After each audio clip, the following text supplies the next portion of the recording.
Mama ameamua kutuletea pembejeo. Process iliyochukuliwa mwaka huu, hizi pembejeo kutoka maghala makuu kutoka Mtwara mpaka moja kwa moja kwenye vyama vya msingi. Hii binafsi mimi namshukuru sana. Kwenye kata yangu pembejeo tunapata kwa wakati mwaka huu. Na hii binafsi ni kazi ambayo inatokana na Mama Samia.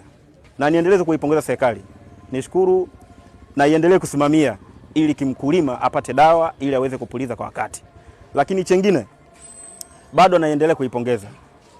Lakini pamoja na kuipongeza, bodi ya korosho ndo chanzo sisi ambacho tunachokitegemea kwenye kilimo chetu cha korosho.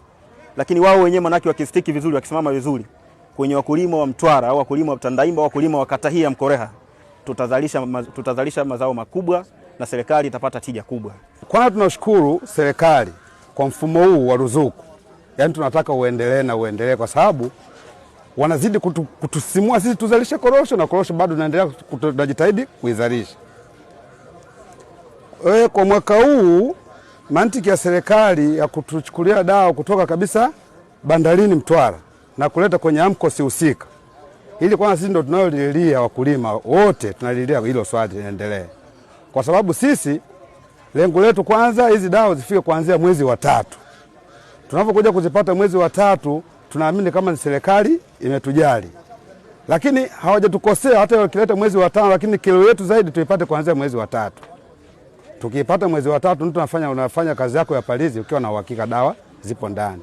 Tunaipongeza serikali at least kuanzia miaka ya nyuma mpaka sasa hivi pembejeo wanatuletea kwa wakati.